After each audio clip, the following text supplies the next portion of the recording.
Okay, awesome. All right, so we'll jump into the Q&A now. I think we're really good here because I usually have 40 questions. I'm not joking, Okay. and I only see like maybe 15, but Okay. we'll see. I'm So we'll be comfortable with good with questions. Yeah.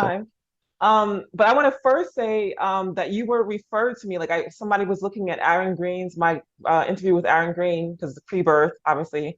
Mhm. And he said, please do a Q&A with Christian Sundberg. So I want to say a big shout out to Archaic Sil ST3 for making this happen. And I also want to say to people, like, I mean, because my channel is so small, when people like you, like who are basically like a celebrity in regards to this world, the spiritual world, when you say yes to me, I know that you're the real deal, you know? So I just want to thank you so much for taking time out to have this discussion. Just so I can fully understand. So you had these memories up until the age of 5, which is pretty, not to say normal, but I just did a whole thing with pre-birth. And yes, up until about 4 or 5, before you start going to school and getting Mhm. acclimated, we tend to hold on to these memories. So they diminished. And then you started meditation and then were able to recollect all of this information. Is that correct? Yes. Yeah, that's true, but I'm careful with the word usage though. I wouldn't say that Mhm. like I meditated and therefore was able to recollect. It's more like as I meditated, meditation is just a word for the deep investigation of what you really are, what consciousness really is, beneath all thought. So it was more like I gained more and more familiarity with what I really am. And Mm. then once I knew, like experientially knew and was in touch with what I really am, then the pre-birth memories were just there. Like they were so normal. Oh. In fact, the human experience is like this strange thing, you know. Mm. Okay. And then they come all at once or just gradually? Basically all at once. I've had other pieces open up here and there, but it was basically all just there at once. And it was very Mm. normal and I just started like talk I mentioned it to a few people, but it didn't seem strange to me. It was just like, oh yeah, that's who I am. That's cool. And then like I mentioned it a couple times and someone said, that's extraordinary. And I said, it didn't even occur to me. I'm like, oh, I guess it is from the human Mm. point of view. But it was very normal. It would just be like someone saying the sky is blue. It's like, okay, I know. Yeah, Yeah. awesome, awesome. And before we get into the meaty questions, what type of meditation were you doing? 'Cause I'm sure people want to know. Yeah. So I mean, we tend to get hung up on like, categorizing. I guess the closest term would be transcendental meditation. That's probably the closest term, but I feel like I know we want activity, we want process, we want form. Hmm. So which form did you do, Really, it's a consistent investigation of your consciousness itself beneath all thought and all emotion. And that starts as being able to choose something to focus on. So that's why transcendental meditation can be important, picking a mantra or a shape or something in your mind and just focusing on only that and putting all your attention on it. And you'll find that thoughts come right away. When you have a practice meditation, you don't have control over what you're thinking because you're just thinking about lunch and now you're thinking about work and now you're thinking about this person who insulted me or something, the thoughts just keep coming. Hmm. But if you practice choosing your focus without knowing it, you're actually slowing the thought momentum. You're reclaiming conscious control and awareness. It's like becoming awake, actually. And then you can drop the form eventually, not too soon. Eventually, you can drop that form of focus, whether it's a mantra or a shape or whatever, and just focus on awareness itself, your awareness itself. Don't make up anything. Just deeply look there and feel it and know it, like in a non-thinking but deeply full, active, present way. Yeah. So I don't know Hmm. what word you put on that. I do recommend a meditation exercise in my book that's very similar to the one recommended by Tom Campbell, who is the consciousness explorer, whose work kind of started me down this path. He recommended a meditation exercise, and that's kind of what started me down the path. Hmm. But I highly recommend it because it's one thing to think about it, to think about spirituality and to read the books. It's okay to do that, but there's nothing like actually discovering, even in a tiny way, who you really are. It's such a deep hole, a deep well, and it has Hmm. such a reward to it. So I highly recommend it as a form of investigation, actually, not just as like a Hmm. practice. Yeah. As a form of investigation. I like that. Mhm. And I mean, there's a similar form of meditation that's mentioned in the raw material, the Law of One, just Mhm. FYI for people. So I think there clearly is something to having that mantra or that focus, like image that you pay attention to. So I think there is something there. All right. So you had you had all these remembrances and maybe say downloads to some extent. Have you experienced other realms and dimensions? Mhm. Yeah, I know it sounds really strange to say that because as soon as you say that, it's like, oh wow, that's loony bin stuff. But Nothing no, is strange to me, no. just FYI. Yeah, I'm so I far mean, I out. have, yeah. So I have, and it's very normal now. So, I mean, out of body experiences can be at least as real as fully lucid human earthly waking life, which is pretty darn real, and even far more real. Like it's not like shady like a dream or something. And when you're in those environments, the realness, the lucidity, the veracity of it or something is completely self-evident. So I've experienced, yes, other realms, and they are very real. And afterwards, when you kind of come back, so to speak, to the earth, this is like a black and white movie by comparison. Mm. So then people are like, "Oh, is that real? Is this real, man?" Like this is like the more dead state, actually. Like we talk about dead people like being off, and this is alive. This is actually the more dead state in the sense that the amount of limitation that we experience while human is huge. So Mm. this is the much more limited state of being, and our spirit naturally engages systems with much less limitation and therefore knows much more of itself. And yes, that's real. Okay. And did you get to these states through meditation as well, or something different? Yeah, I mean, once again, it's just it's okay to say through meditation if we're thinking of like action leads to result, but I don't like drawing a parallel because the thing is, okay, so the human wants to think like do A to get B, like go from point A to B doing something. Mm. That local causality type action is not really what we're talking about. We're actually talking about a move towards consciousness itself, which transcends the local. And in that, yes, the soul engages many reality systems naturally. So I'm Okay. putting it that way. I'm putting it that way only because I'm hesitant about saying like do this thing and then you get to leave your body. Well, your body Yeah. is just an experience occurring within you. So deeply explore yourself. And then you may find spontaneously or even in small amounts at first that you are already engaged outside of the veil right now. Mm.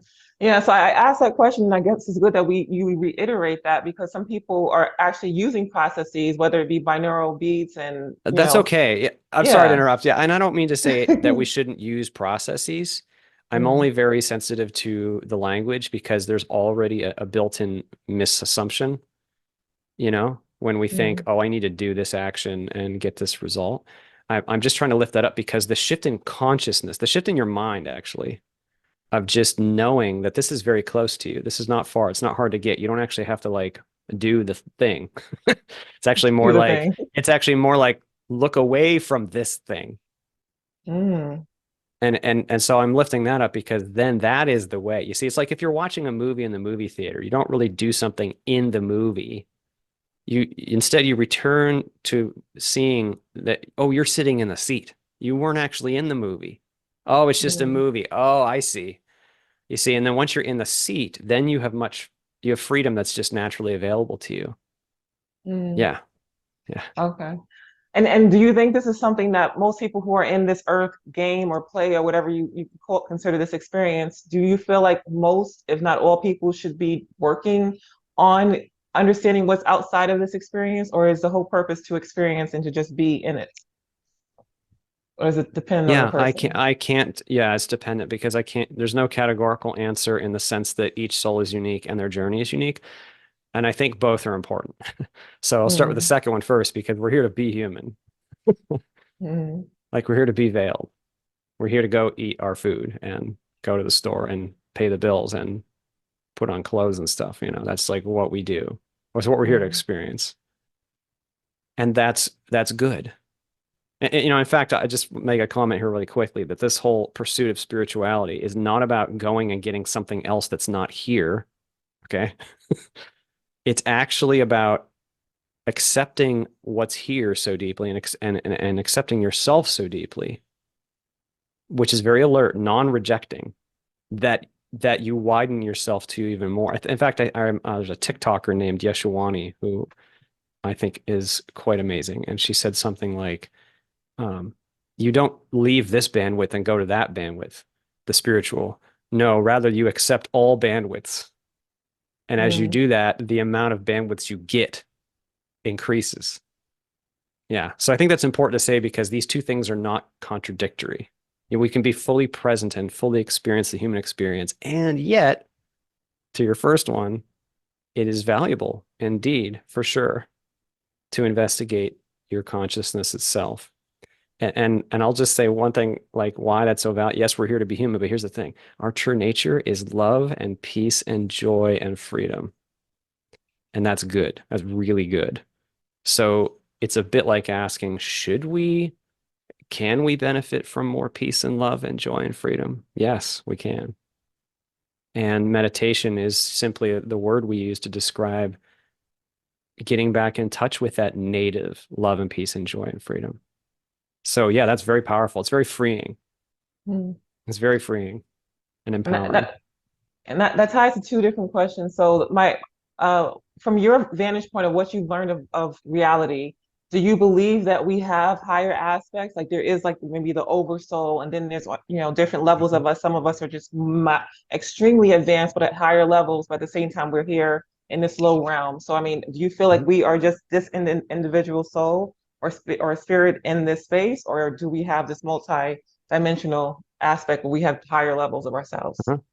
Yeah, so we do have, okay, we call it an oversoul. Let's just call that your higher self for simple terms. So yeah, we have a higher self, you know, but the higher self is not some other being, it's you.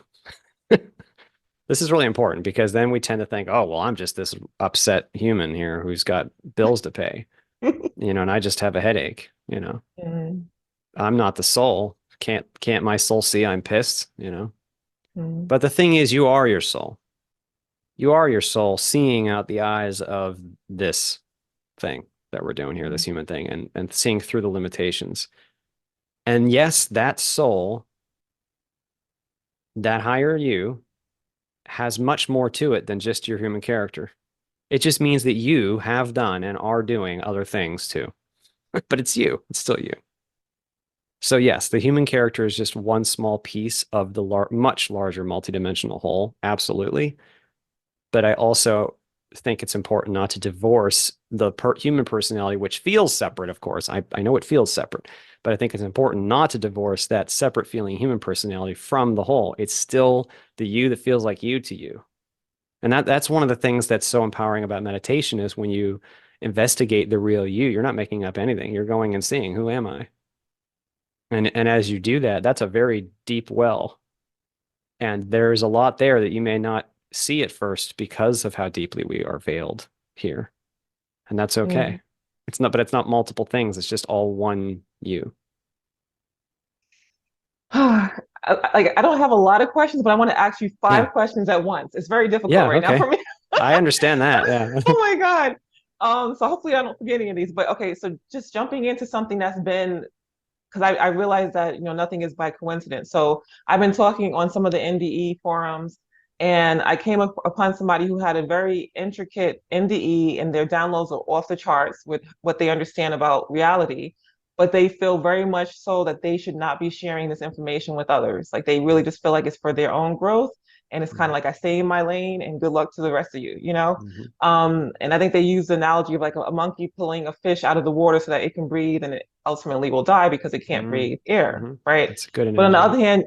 on the other hand, you have the bodhisattva vow, where somebody who is enlightened decides to go back and help others to become enlightened. Hmm. And I've heard you in previous interviews mention that, well, not even, well, in this one, you mentioned that we are an awakening in an awakening cycle. Yes. Um, And I'm assuming that you mean like the Kali Yuga, like we went, I don't know if that's a big assumption. So you could let me know if I that's don't know what you what you mean mean. by Kali Yuga, sorry.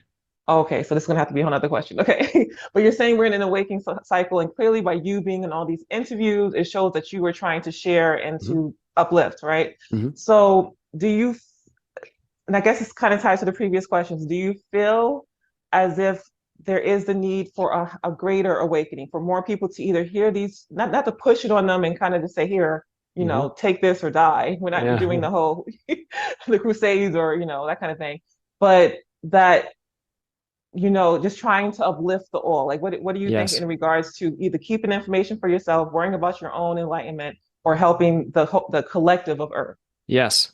That's a really good question and something that I have personally navigated very carefully over the last 6 years because there are definitely times when it's not appropriate to share for whatever reason. And I try to be very true to how I'm intuitively led. Like there are some aspects of my experience I've been nudged not to share, so I just don't share. It's okay.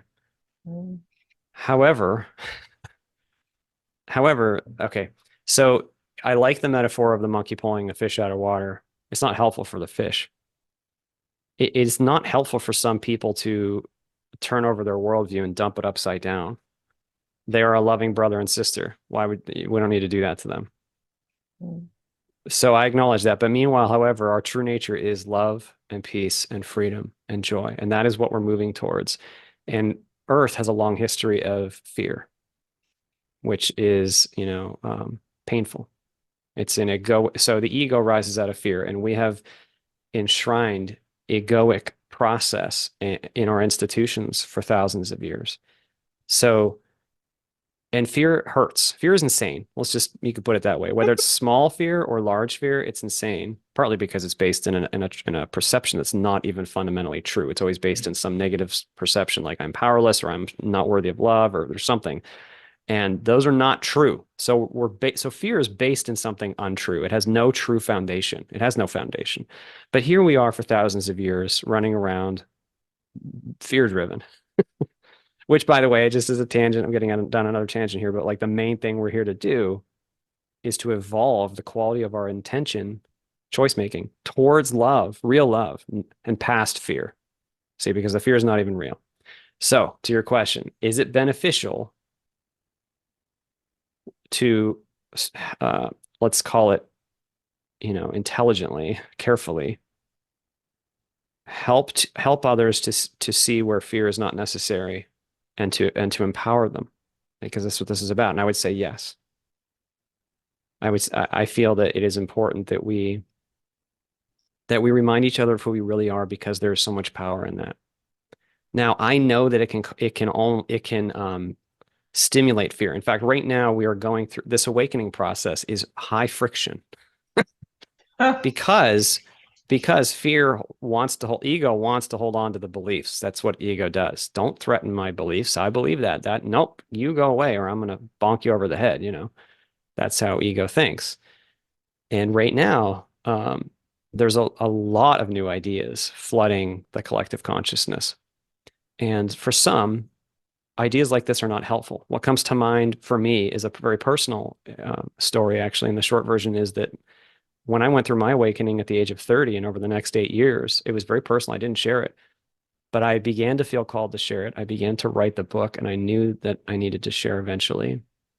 And like I said, at age 38, I did share. But at the time, well, even now, my wife's parents they're not of the same mindset. And I respect their religious beliefs. However, I have unintentionally caused them in quotes, Mm. a huge amount of discomfort and pain because they believe that by my sharing this message, I am threatening the souls of my children, because they don't believe, the way they believe in Jesus Christ, and they think, there must be demons Oh, involved. There must be demons involved, you know. always. That's the thing. So, but the thing is, I had to make a decision. Like, am I going to because it's not me causing it actually, and I know that. It's actually more that I am simply presenting something that catalyzes friction. It stimulates an apparent opposition, but it helps others. I mean, and so I had to make this decision. And in fact, when I made the decision, I have had no thought about the number of people or anything like that. I only felt the quality of intention. I felt spirit. And I felt the Mm. nudge like, this is a message of love. This is a message of love. And when you experience this and you feel our multidimensional nature of love, you just want to grab everybody by the shoulders and say, "We are multidimensional beings of love, and you have nothing to fear." Like Wake it is up. not even just wake up, but more like, do you know that you have nothing to fear? Like nothing, nothing Mm. to fear. I wanted to shout that from the rooftops. And so finally, when I made the decision to share, I thought, okay, maybe 5 people will hear this, and that would have been enough. That would have been enough because it was about the quality of intention, the desire to actually help. And I deeply feel that. I feel called in my bones Mm. to share the message of love and freedom and to give power back to others, to because the thing is right now we think all this power is out in our systems, our governments, our society, our beliefs, our religious institutions or governmental institutions or companies or money or whatever. Okay, guys. Mm. Like the power is yours and you have nothing to fear. Like that's what I want to share. That is the most important message. This has nothing to do with me. It has Mm. everything to do with who we, all of us, really are and what our true nature of love really is. And so, to your question, all the way back around in a big circle, yes, I feel Mm. that that's valuable to do, even as I acknowledge the importance of discernment with how we do it, because I know that it affects certain people in ways that are not helpful. And if someone's not ready, that's okay. That's totally fine. Like I don't have an agenda. I'm not selling anything. Like and Mm. it and love does not require the other person to change. Mm. You see, love does not bonk them over the head. Mm. It Yeah. it doesn't need to make the fish breathe air. It loves the fish. And the thing Mm. is, though, that if we love the fish is made of love too. So what happens is the other tends to feel it, whether they can consciously identify it or not, and they might rise up out of the water a little bit on their own. They might grow little legs, turn into Mm. one of those little cute little mud creek guys, or it might turn into one of those guys, mud skippers or whatever. Mm. Because love calls us. We're all called by that freedom and that love, whether we consciously identify it or not. And it's okay that we are deeply wrapped into form here, into thoughts and beliefs and identities. That's the name of the game. It's okay. It's okay if it's not received when there's some form association. That's fine. Mm. But meanwhile, I do feel that it's very valuable to share. 100%. And like I said, you're helping me even now because I'm in that zone. Like I go back and forth, and I'm definitely Yeah, right now where I'm like, I went off this planet. I'm done with this I game. know. It's okay. I'm running We're out of not here. a lot of us feel that way. It's ironic because pre-life, we see what an absolutely incredible opportunity this is. And to put it in crude earthly metaphor, it's like there's a huge line to get in here. A huge line. And there's only a very small number of slots. And you say, oh, there's billions of us. That's a very small number compared to the size of the multiverse and all the souls that exist. And to be given the chance to play a human life is like winning the freaking lottery. I'm not kidding. You feel like all that is chose you out of everybody, and that you are given the honor to go down into the deep muck and to actually be and love and shine and be your authentic self, like and to grow. Like you're given the opportunity to grow in incredible ways. I can't stress this enough. This the value of the human experience is so huge. So it's ironic that so Mm. many of us that are here, especially the more sensitive among us, we just want to get out sometimes because look at, this is kind of a mess. Well, it's okay that you feel that way. Where is your resistance? Where are you saying no to this limitation set? Where are you not being yourself, which is joy and love and peace? And it's okay if you choose more of that joy and love and peace. Oh, but I have good reasons I can't. Okay. Do you really? Like, we can Mm. look at our reasons and the things that we think are such good reasons to not be ourselves. Like I'm saying, if we align with who we really are and we be ourselves, Life is no longer this, it shifts. It's not this horror show anymore. Because it doesn't even really super matter what's happening outside in the sense that you're yourself anyway, and you're shining with joy and freedom anyway. Yeah, yeah. So it can be Mhm. done. I'm not making light of the feeling though.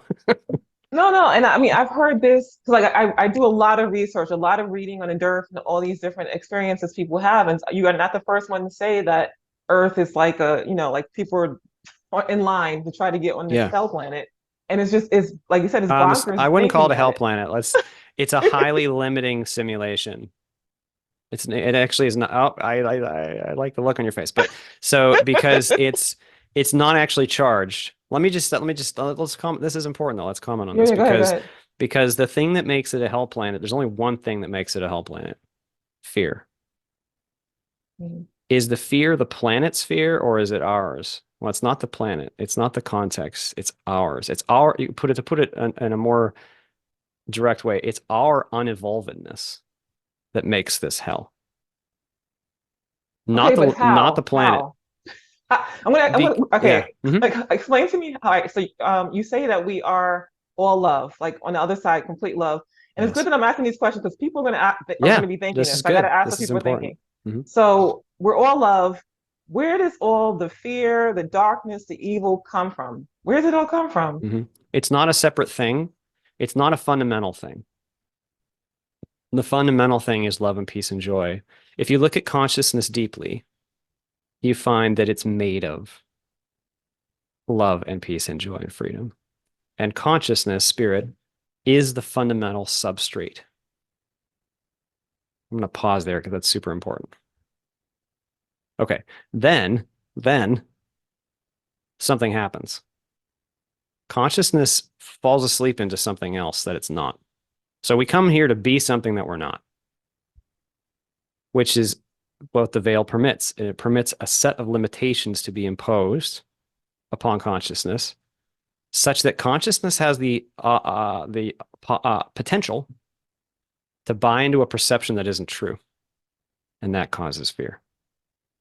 And fear gives rise to all the thousands of manifestations of ego, darkness. So fear is just a simple word, but what I mean by fear is I mean that part of us that is unevolved, that rejects, that says no, just like I did a few seconds into my life before I even had nobody taught me anything. I was in the womb. I didn't know anything. I just felt and a perception rose up. I am not the whole anymore. I have no power. And fear rose Mm, immediately in that. But that perception wasn't true.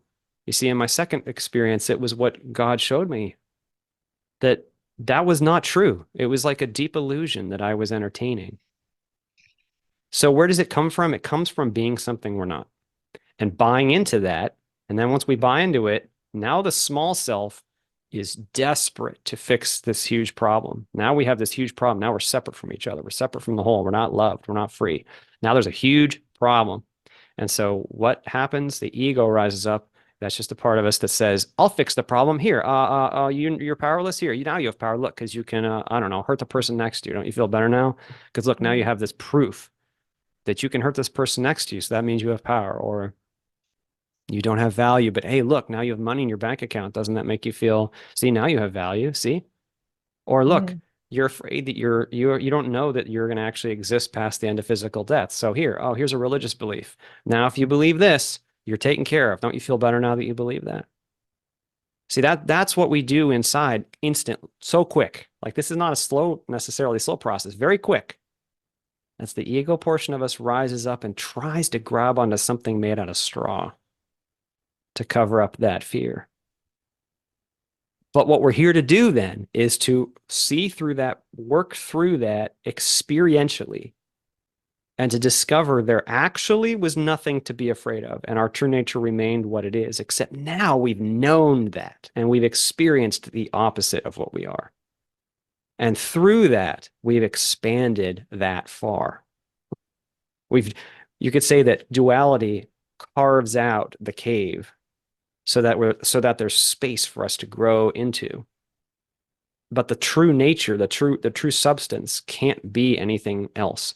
Another metaphor might be water is always water, even if you freeze it down into an ice cube.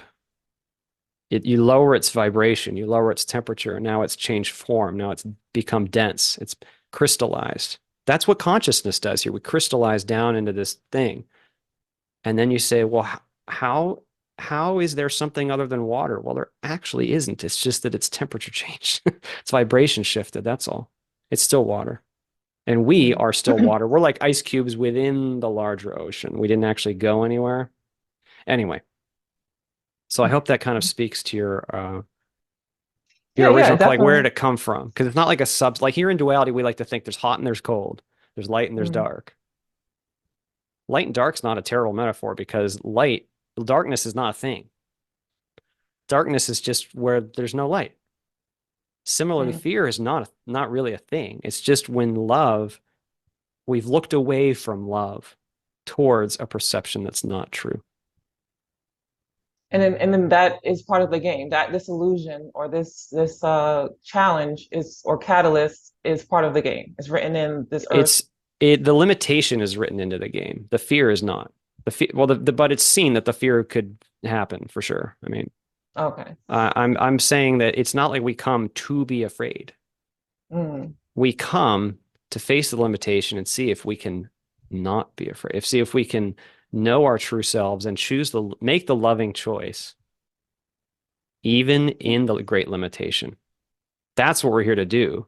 Like, because the fear is not a real thing. It's kind of like if let's say you go into an amusement park. There's this amusement park near my house that has like one of those walk-through scary houses where there's I dark don't do tunnel. those. I don't Yeah, do those. I haven't done it in a long time. When I was a kid, I loved it though. And you walk through these little tunnels and there's little thingies grabbing you and there's like lights and there's like angled rooms and when you're seeing it, you feel fear. And it's actually exciting because you know it can't actually hurt you. But in this reality, you think it can hurt you because you can get stabbed, you can die. It's it looks pretty serious. Mm.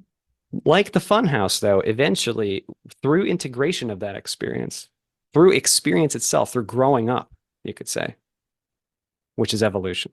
Through growing up, now if I go back I went back into that house a couple of years ago with one of my kids. It was not scary, obviously. It doesn't need it. I don't need to tell somebody why. If they say, where did the fear go from this house? Show me where the fear exited. There was no fear in the house. The fear was mine, you see. The house was just janky and slanted and dark Mm. and full of weird things that can touch you.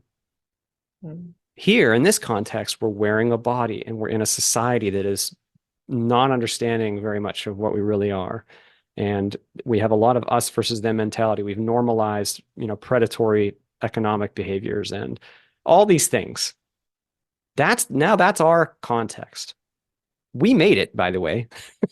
We, the players, made it.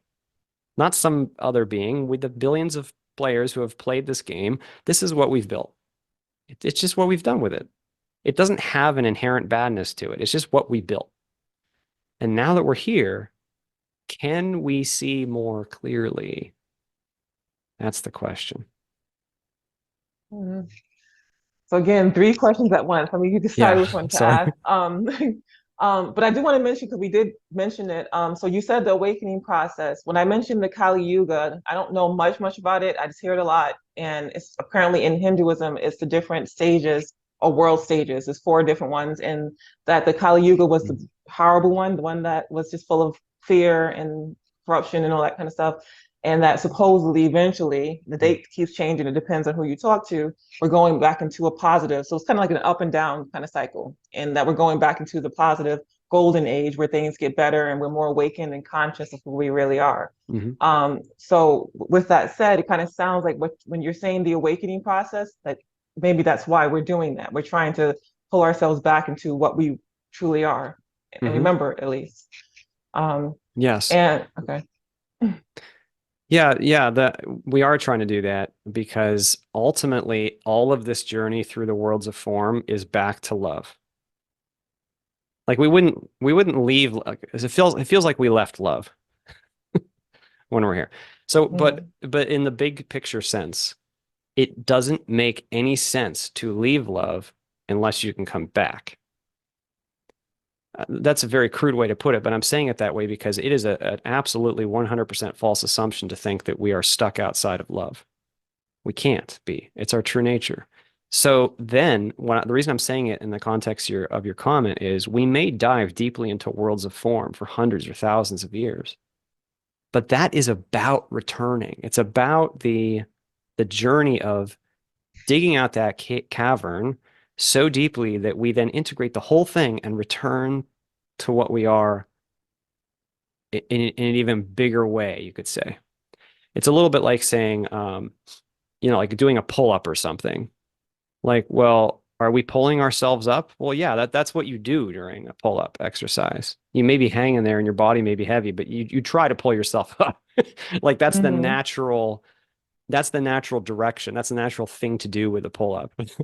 Here, the Hmm. natural thing for us to do is to integrate all of this, to heal all the fear, to allow love and peace and joy and freedom to be more fully actualized here and to return to it as what we already are, even through this place. Like we can't actually lose it anyway. It's just a big simulation.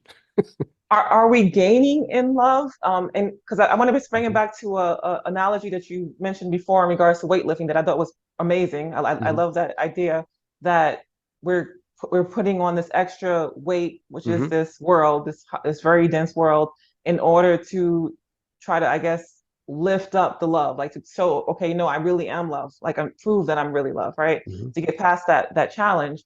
But so the question to me is it like the coal that becomes the diamond? Are we Mhm. here to become better or more improved or more enlightened with this love light? Yes. Or okay. Yeah, So the short version is yes. So there's two things to this though. First is water can't actually be more wet. So what I mean is consciousness is already love and peace and joy and freedom, and it doesn't need to do anything. There's nothing required of you. There's absolutely nothing required of you. You're totally free. Okay, then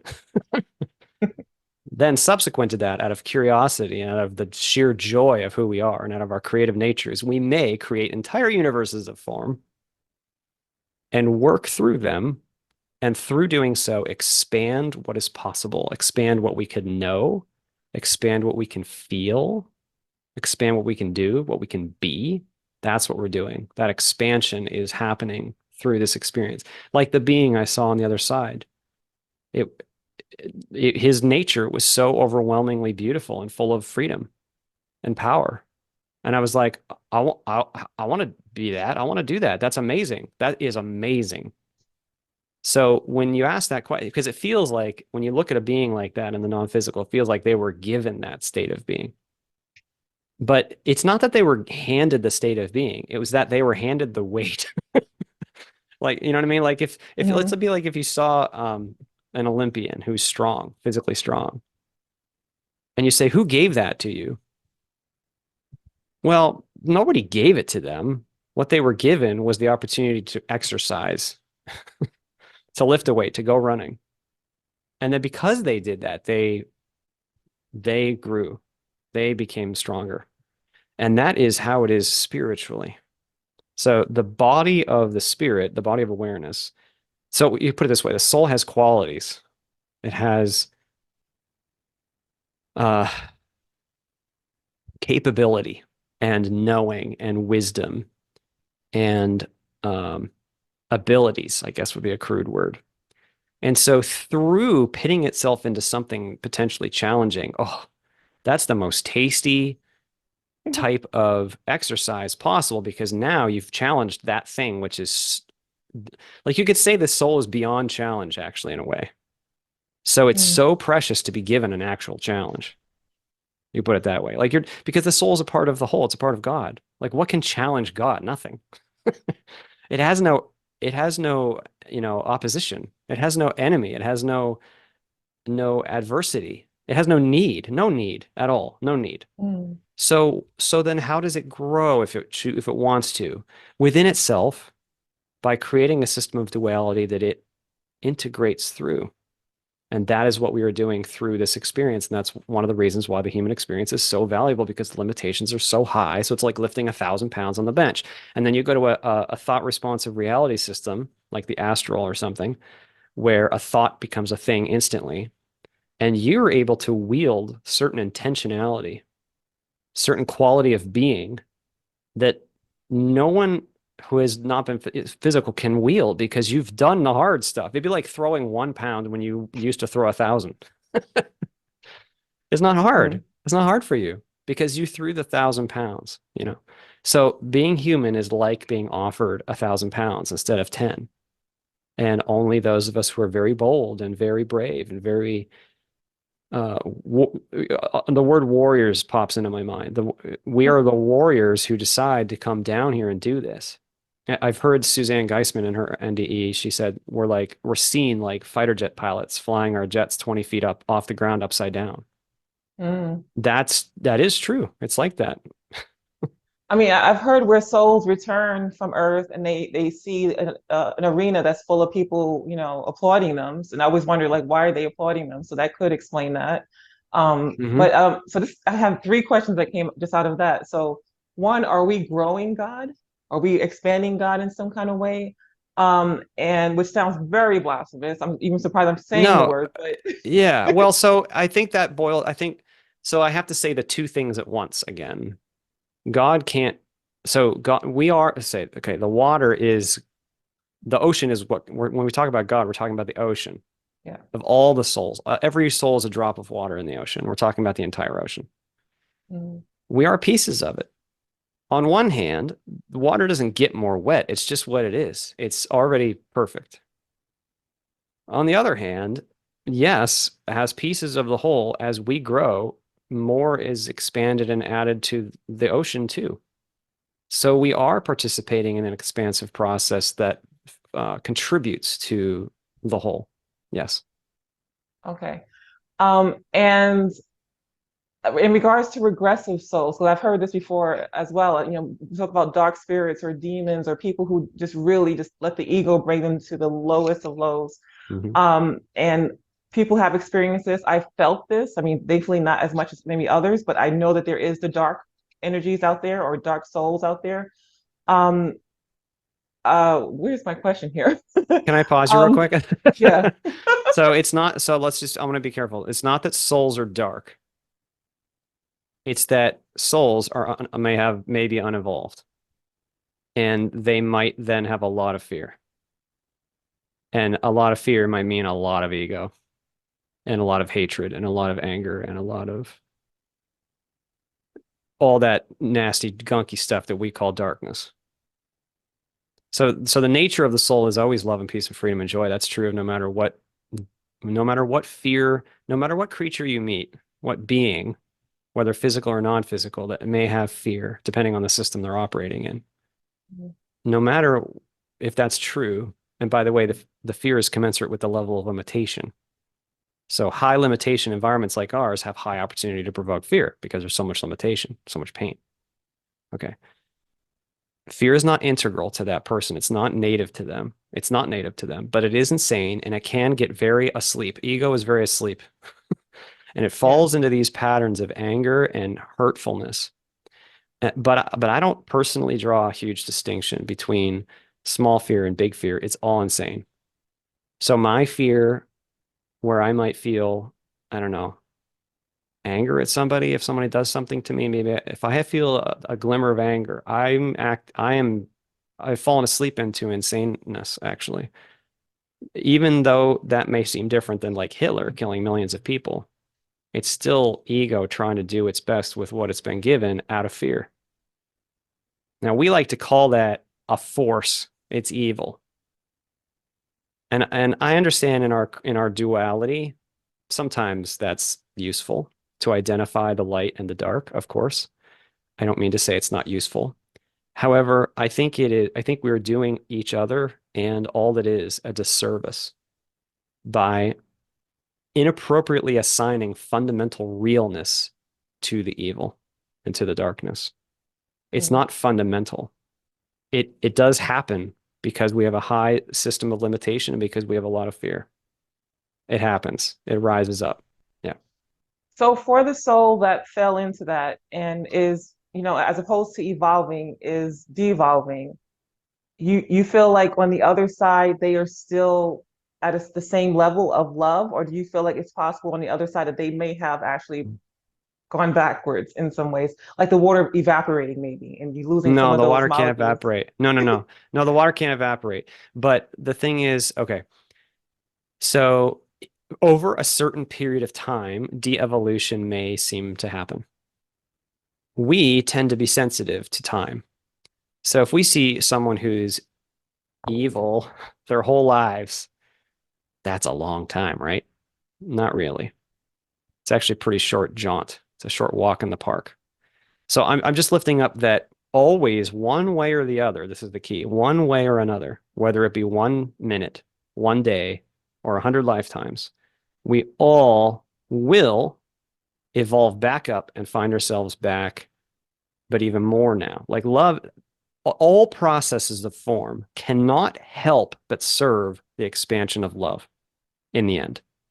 This is Mm, so, so, so important. There's no such thing as a process within form that doesn't ultimately serve love. It can't, nothing can escape the use of love in its evolution because love is the real thing. It is the truth. It has the power. mm, Spirit has the power. Fake power, someone wielding fear and ego and like pulling out a gun and shooting you in the face, that may seem really terrible in the local sense, but that is very limited power by comparison to spirit. And mm, fearful action. No, okay, so there are in the divine wisdom of source that is so deep.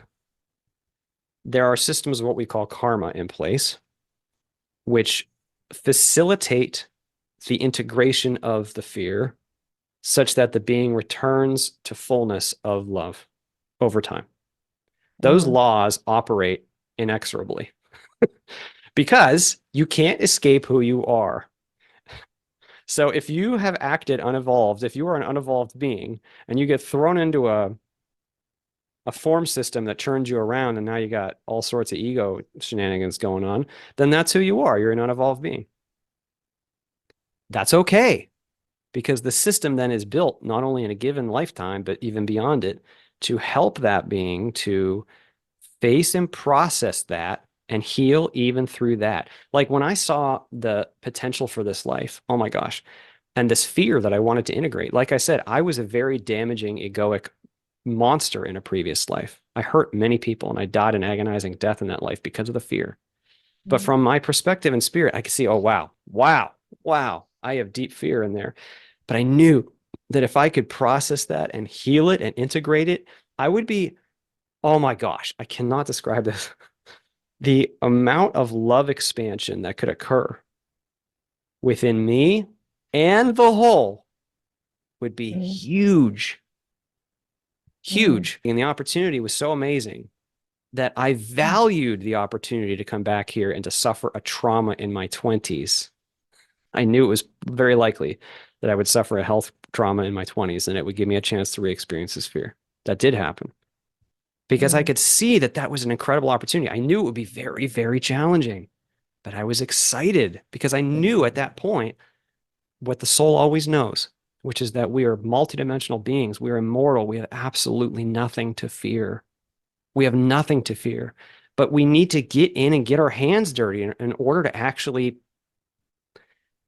process that and integrate that. There's no good vocabulary for this. mm. But I love that you're saying that because for starters, when you think about us having, like you said, multidimensional, so we have all these alternate lives or parallel lives happening at the same time.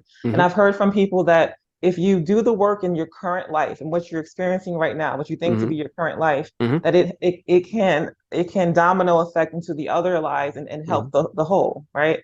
Yes. And I like that you're saying even bigger, that what you might take on in this life and surpass and like past that level, you're helping the all, like helping Yes. everybody Yes, you to that are. extent. Yes, you are. Absolutely. And I want to make it even more you're absolutely correct. I want to make it even more specific. When you process your crap for real, I'm not talking like Hmm. for pretend. I'm talking like for real. When you really get in there and own your crap and feel your feelings and own yourself and be authentic and own who you are and heal, you are helping the entire collective consciousness of humanity to heal because you are a part of that pond. Call the collective consciousness a pond within the ocean. When you shift, you're not trying to shift actually when you do this. You're just trying to move more towards love and process fear, right? You're trying to be more yourself. Mm-hmm. When you really, really do that for real, and whatever that means for you, it could be a very small thing. It could be a very small thing. It's not about size. All of size is simulated anyway. What's important is consciousness and the quality of intention it's wielding. So if in the quiet of your bedroom, you face your fear, you are helping the entire earth to heal. That is a very, very powerful and important message. Like it actually, because you could think of it like like a few billion candles in a room, maybe. And many of them are very dim. If you start shining more brightly, every other candle in the room can see that, and then it feels pulled to shine a little more brightly, and it creates a cascade. And we are all participating in that right now. And actually, this is a very hopeful message because if one awakened person is much more powerful than many who are asleep in the terms of like how they affect the collective consciousness. It's disproportionately beneficial. Like one awakened person has a bigger impact than many who are not, who are just unconsciously going through life. Mm-hmm. So if you wake up, face your own fears, like for real, be honest with yourself, and choose love and peace and joy and freedom in new ways, however you can, small ways, then you are helping. Absolutely. And do you think that's the same as shadow work when people are saying that they're Mm-hmm. doing shadow work? Okay. And so and I know that you're very keen on language and using the proper words, but I'm just curious, like, would you say that for each person that healing and loving, if you just two things you had to do, you'd say healing and loving, focus Yeah. on healing and loving your whole life. Does that seem like Yes. a positive direction? Absolutely. Yes. That's the main. Yeah, that's absolutely the main thing, healing and loving. Mm. Absolutely. And And I actually, would, they're synonymous too. Ultimately, they're synonymous because healing is like working through something that's not love mm, and returning. Like you have to go through the darkness. See, shadow work, that just means like go look in the dark closet for real. mm, And I've used this metaphor before, but I think it's pertinent. I'll share it really quick. When my father was a little boy, he was afraid of his closet in his room, and every night he would go to sleep and he was afraid of the closet because he thought there were monsters in the closet. And then one night he's like, I'm so sick of being afraid. And he charged into that closet and he fully expected to be eaten by the monsters. And he sat on the floor and he was trembling and his heart was racing. And he was like, all right, monsters, eat me. Eat me. I'm sick of being afraid. Eat me. And the monsters did not eat him because there were no monsters. It took him many months of self torment as a kid before he mm, got up the nerve to go into that closet and go see and face his crap. That's a metaphor for what we do with our fears. It takes us years sometimes of pain and suffering before we finally go, you know what? I'm so sick of being afraid. I'm so sick of feeling shame, or I'm so sick of feeling like I'm not free, or I'm so sick of feeling powerless, whatever it is, that we actually go deeply, feel the feelings, let the darkness, basically, we don't say no when the darkness arises because it will arise. If it wants to be healed, your body, your energy body, it will bring it up time and again. That's okay. I've experienced that. I've experienced such neurochemical lows as my energy body went to heal and integrate this fear that the pain is beyond description. I've experienced that. I've experienced mm, states where I cannot feel good. It's not possible. But it's mm, okay because then that is the context that consciousness is wearing. Can I not reject that? That heals it. Not saying no to it, but actually being with this present moment, even when darkness has arisen, even when pain has arisen, saying yes to it. That's shadow work. Saying mm, yes. Because, oh, one other thing, because when you say yes in this now to that vibration, you are saying it to in all the nows. That's so you're saying one life can affect other lifetimes. They're all happening in the one now. So if you face something, not even process, if you say yes to something now, if you open your aperture so wide that you feel something that you never let yourself feel before, now, face a trauma that you've experienced now, If you do that in this now, you do it for all the nows. Mm. And you don't have, and you'll never have to experience it again. You don't do it to get rid of it though.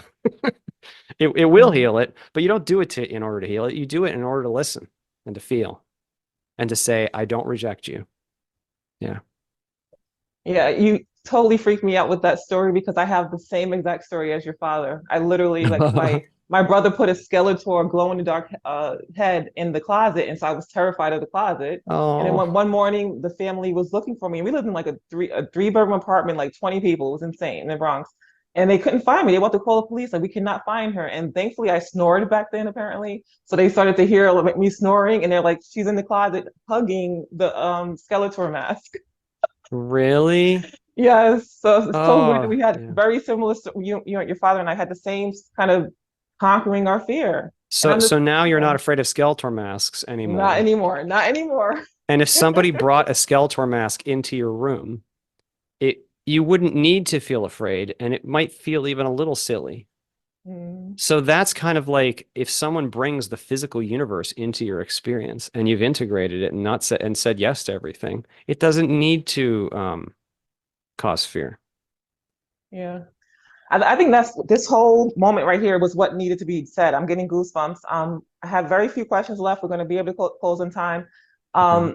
Um, for people who are advanced, so I'm kind of going back to what we were talking Yeah. about, the soul that has advanced and gone back and is more, whatever that means, more in some ways. Do you Hmm. feel like they open doors to higher dimensions? Because I've heard that before, where you're kind Yes. of getting the keys. Okay, awesome. Yeah. Okay. So let's just say, okay. So if you have known and processed something very low, then that means you are capable of experiencing a high to that degree and more, actually.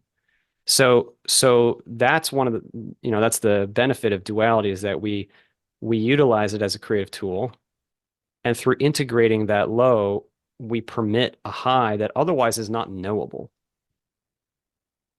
Mm, You see, like if you never left the light and you were only ever the light and you had no contrast, how would you know what the light even meant?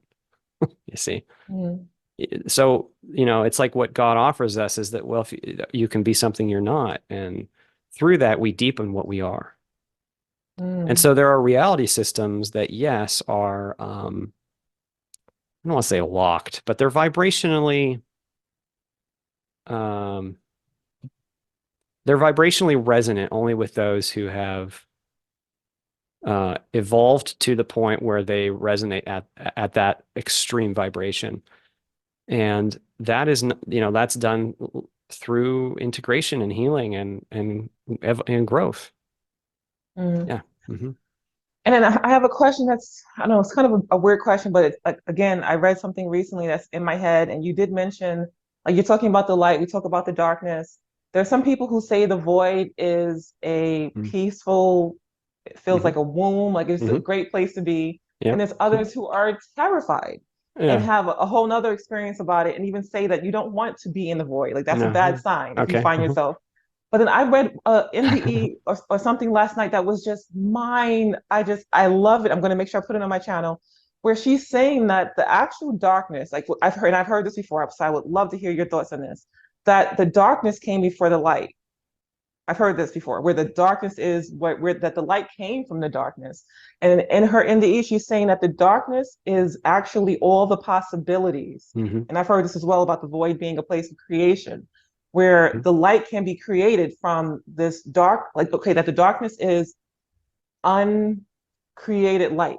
That with a being like us, if we bring our focus in the void and we desire to have light, then we can take the, I would say maybe dark matter. I don't know if that's the right term, but just whatever that is in there and make it like open it into light, create it into creation, into Hmm. planets, into universes. What Yeah, is your yeah. So the void being empty of anything and also pregnant of with all possibility is a relatively common experience. So there's a metaphor I think that really helps for this. This is Tom Campbell's metaphor, and I think it explains the void really well. The void is like a loading screen. Mm, So it's like consciousness when not engaged in any reality system. So it's pregnant because you can load anything on the computer. It's terrifying for some to go there from a place of ego because it completely strips egoic reference points because you're no longer the name or the belief or the body or anything that was protecting you from your fear can't exist in the void. It's not there. And so without that, you may feel fear that was already there. The void didn't make fear. It's not a fearful place. It's just an exposing place because there's no form of protection. It's just full of not emptiness, but this is hard to talk about, of course, but Mm-hmm. it's just empty of form and yet full of all potential. So when you talk about light, well, any physical experience of light or any sensory experience of light may be created from the void, of course, because now you're bringing something to nothing. But when I Mm-hmm. talk about the light of consciousness, I'm actually talking about that which is the fundamental substrate. You could say the background to the void, or it's not a great way to put it. The substance that really truly is, and then the void is what it looks at when it's not looking at any form at all. Mm-hmm. It's I getting this is really very confusing. this is very hard to talk about. Yeah. Think Yeah, of it like a yeah. loading screen on a computer. It Mm, can load any program you want, but when you're in the loading screen, you're not your video game character anymore. So that can be scary if you thought you were the video game character. But the mm, loading screen itself is nothing's wrong with it. It's just full of possibility because you can load anything you want. yeah. Yeah. And I love the way that you mentioned or you described yourself, like when that holy moment that you had. So of course I want to ask, what did God look like to you, or did you Mm. see God, or an expression of God? But in you seeing yourself like almost like, did you say like a sun or like a star? The sun Like was the in me. The sun was in my sun was body. It in was you. in all the galaxies were within me, within us, Ah, within God. beautiful, beautiful. Okay, so did you have a sense of what God looked like, or did it appear to you in a certain way? So that's a very human question because we Yes. like to think of like, tell me what the object looked like because now I understand. So objects are given existence. Like objects don't have existence. Existence has objects. So I'm saying that's a Rupert Spira quote. And I'm saying that because it would be incorrect to assign God some words, and now that's what God looks like, and he's not these other. That's we can't do that. Yeah. God, oh my gosh, this is so. I could talk for an hour just with poetic language about this, but it is the most personal lover, parent, friend body that you are and that you are a part of. You are the tiny, tiniest little drop within the mightiest, mightiest thing. And that mightiest thing is absolutely incredibly loving and wise to 10 trillion, trillion, trillion, trillion degrees. Mm, And that thing, when it communicated with me, it was not like, oh, hi, I'm like a horse or something. No, it was like the all and beyond. It was much bigger than just our universe. Our universe is like a corner. mm, But everything in the universe was an expression. Like conscious wording is so hard.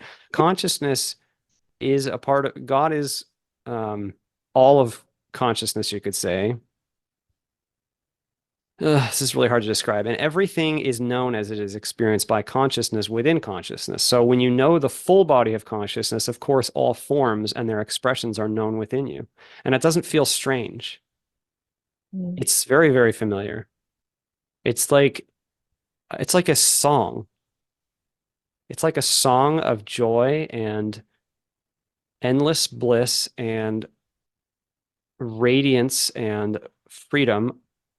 And it never ends. And it's, I know this. No, I love this. I love Maybe it. I'm I not love being it. helpful. I try not No, to you use are. super poetic language because like that doesn't, we got a lot of poetry out there. I'll just say that like even the sun was a very, very, very small piece of this universe, Mm, but it was huge and it had all a consciousness to it, and it was raging with bliss, like a mm, raging fire of bliss. And it was in me. And it was just so blissful. Oh my gosh. Like, oh, thinking about it hurts so much because it's like, I Oh. want that. I want to go back, but it's okay. Mm, I'm just I allow myself to feel that huge distance. Anyway, so mm. there's no language that can perfectly articulate it. Um, I love that you but became very poetic. sentient, but very sentient, very, very, very, very wise and unspeakably loving. So Mm. loving that it could just destroy you with love. But it doesn't, But it something like doesn't. that. It's like it's so hard to and it's so personal to all of us. Like it's a thing we all know the most. Mm. Like we're all looking for God all the time. We just don't know what we're doing. Yeah. Like Oh gosh. the big problem here is that it seems like God is gone. Yeah. Yeah. And it's not. But he, she, it is not. Yeah. I had other not important questions, but I feel like this whole energy here was just so healing, and I loved how you became almost poetic and how you were describing God because it seems like that's what happens. Like if you really try to start to describe God, you can't, but you start going into poetry and prose, you know? So I love that. I love the energy that came around this whole moment. And I'm Yeah, gonna just thank you. leave it there. I'm gonna let that be the last thing that people can hold and take home with them, for the most part. I just want to Yeah. say one thing. Everybody listening is that too. So that is the most mighty reminder if we can like ping into each other here and like remind each other of the love. Because even though you may not remember consciously what I'm like trying in terrible words to describe, like deep down. Like deep down, you know. And I Mm, and I trust that you know because it's what we are. So I'm just lifting that up because that is the most valuable message. People always say, "Oh, can you share your story?" I'm happy to share my story, but that is not important compared to this. This this is what this is all about. What we really are, which cannot be described. If we can touch into that even just a little bit here, we will shine that light here. In this extreme limitation, the world heals through it. We heal through it. That's very, very, very powerful stuff. yeah. I'll let that be your take home message. Um, Yeah, thank you so much. Thank you for the Beautiful, love beautiful. and for your walk. And thank you everybody who's listening today for being here and for being human today. Yeah, it's beautiful, beautiful. And how do people reach you and the name Hmm. of your book and all that? And then we'll close off Sure. there. Yeah, so my book is called A Walk in the Physical. It's available for free on my website, awalkinthephysical.com, on the book page, third link down. It's not about money. I just want to share this message, though it is available in print or Kindle or audiobook, for those who are interested. Um, so I get a lot of emails, so I apologize if I can't respond or if I respond super late. But my email is awalkinthephysical@gmail.com. And my website, awalkinthephysical.com, has many different talks that I've participated in on the talks page if you're interested. Beautiful, beautiful. Christian, I feel the authenticity, and I just thank you so much. I thank you Thank so you. much for being strong enough to share this message. I just thank you so much, really, truly from the Thank you. bottom of my heart. Thank you. All right. Blessings, brother. Blessings to you. I felt your energy before. When you emailed me, I just try to follow intuition. It's like you said, it's not about channel size. This is not about size. It's Yeah, about, it's about love. And the feeling of what you are doing is powerful and important. And I know you may not feel that way about yourself all the time, I don't. but but you are, the new age term is a light worker. You are someone who is doing it where you are. So please be encouraged. Thank you. I knew I needed this Yeah, conversation. Like you're helping me in a very low moment. So I thank you so much, brother. I really do. I send you so you're much welcome, blessings. sister. All Much love. right.